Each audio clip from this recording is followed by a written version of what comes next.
It takes 4 seconds to make a mess and 4 minutes to clean it up. Now, what do we mean by that? This is a phrase I say to my friends a lot when we talk about dealing with any type of sticky situation. No pun intended, because when you spill a glass of, juice or milk, it's going to be very sticky and messy. So that's one thing that you're referring to. Something slips out of your hand, like a glass of water or a glass of milk, and boom, next thing you know, you just have a whole puddle of whatever, and you have to clean it up. That act of it dropping and you making a careless mistake takes 4 seconds for it to leave your hand, hit the ground, etc. But then you clean it up, you gotta go grab a towel, you gotta, clean it up, and then you gotta get another towel and wet it, because, if it's like orange juice or something, it's sticky. If you drop you cooking and steak juice spills, or grease splatter everywhere, anything like that, you know 4 seconds to make the mess, 4 minutes to clean it up. But this could apply on so many levels, and that's why you should never make a completely hasty decision. We do talk about how decision making is important and how you should, make decisions and stick to them, and making decisions quickly is always good. But you have to be able to to think through a situation as well. The second place this would apply is in your day-to-day life, in your relationships with people, right? Relationships with your friend or with your partner. 4 seconds to make a mess. 4 seconds to say something that you really don't mean. 4 seconds to make a mistake that will take you 4 hours to clean up, or however long, right? Or maybe even longer, maybe some years. But you can always think through these decisions in your head when you're in an argument or when you're in a heated discussion with someone.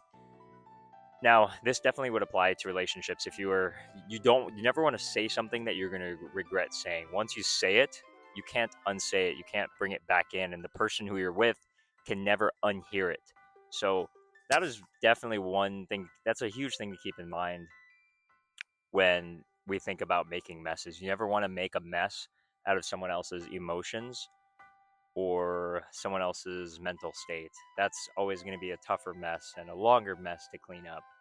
Same thing with your friends. I mean, sometimes it's always better to just agree to disagree rather than go on and have a long debate over bullshit. Why are we what are we talking about here? You could definitely make messes with your friends, your partners, people that you have close relationships with. So just keep in mind what you're saying in front of them or your actions, right? 4 seconds to make a mess, 40 minutes to clean it up, 4 hours to clean it up, 4 days to clean it up. You have to choose the right person that you have kids with.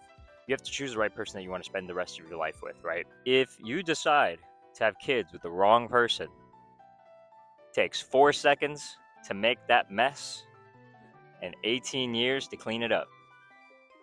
My boy Kanye West once said, 18 years, 18 years. She got one of your kids, she got you for 18 years. I know somebody paying child support for one of his kids. His baby mama car and crib is bigger than his. You see him on TV any given Sunday, win a Super Bowl and drive off in a Hyundai. She also spoil your shawty Tyco with your money. Should've got that insured Geico for your money. Now she walking and look around like Michael with your money. Should've got insured Geico for your money, money. If you ain't no punk, holla, we want prenup. We want prenup. Yeah, it's something that you need to have. When she leave your ass, she gon' leave with half. 18 years. 18 years. On the 18th birthday, he found out it wasn't his. Man, I'm just saying, guys, you gotta be very careful. If homegirl says she's on BC, you still wrap it up. If homegirl says she has an IUD, you still wrap it up. I don't care. No ifs, ands, or buts. Unless that is the woman you want to have kids with, you better be strapped up 24/7. I'm telling you guys right now, right? I personally don't have kids, but 4 of my homies in my inner circle, my close homies, they all got kids, right? And I mean, I'm really happy for them. They're all happy about it now, but some of them also have baby mama drama. So overall, just remember, guys, don't make a mess. if you don't want to clean it up. And always think through your decisions. Because at the end of the day, guys, it's the end of the fucking day. And you don't want to be paying a fourth of your paycheck for child support. So, just keep that in mind, guys. 4 seconds to make a mess. 18 years to clean it up. I think the other place this applies is also with just like health in your body.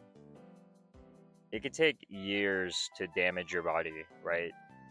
And you never really realize it until it's too late.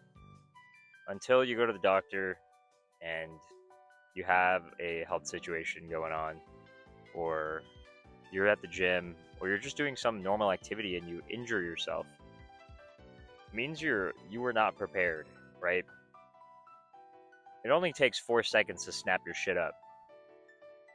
It takes 4 months of physical therapy to unsnap your shit up, you know? It takes 4 seconds to snap a rotator cuff. It takes 4 seconds to tear an ACL. It takes 9 months of physical therapy and even longer, maybe a year and a half of mental positive training to get back on the basketball court, right? 4 seconds to make a mess. 2 years to clean it up. You know, you get diagnosed with something even deeper, right? For me, it was ulcerative colitis. It's 4 seconds to make a mess. Actually, it was a little bit more than 4 because I was eating out every single day. But just the act of deciding, hey, I'm going to eat out today, that takes 4 seconds. Diagnosed with ulcerative colitis. 4 seconds to make a mess. 40 years to clean it up, you know?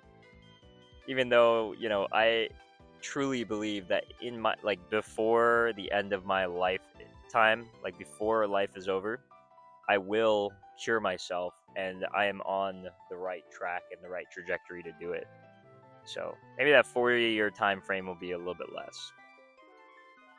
But in the end, you know, I'm learning, right? I'm still cleaning up my mess, right? As we all are. We all are cleaning up our own messes based on whatever spilled milk, spilled orange juice, whatever grease splatter that we've made, right? Something to keep in mind on that note is, you know, treatment will never surpass prevention. Prevention always beats treatment, right? It's really hard to cure a condition, to cure a disease, right? Especially when no cure exists. You can treat a disease, sure. But you know what's better than treating? Just prevention. Preventative care is going to be top tier for many of the things that we're dealing with. I think we'll sign out on this bench right here. All these fall leaves have dropped. And you know the crazy thing is, I'm literally wearing shorts and a t-shirt today. And it is December 22nd or 23rd today. And it is crazy because it's 75 degrees outside. I was meant to come out here and make a video talking about how you got to be careful that you don't make a mess, because it's going to take way longer to clean it up than it does to make the mess. So remember, guys, always be careful when you're spilling milk. Spilling milk. Always be careful when you're pouring milk, when you're pouring juice, when you're cooking. Careful in the gym to not snap your shit up. Be careful with your partner, with your friends. Once you say something, you can't unsay it. Be careful with a homegirl, man. Be careful with a homegirl when she's telling you to take it off. When she's telling you to take the case off, be careful, bro. That's all I'm going to say. So, 4 seconds to make a mess. 4 minutes to clean it up. 4 hours to clean it up. 4 days to clean it up. 4 years to clean it up. 18 years. 18 years to clean it up. 40 years to clean it up. Remember, guys, be careful out there. I'll catch you guys in the next one. Peace.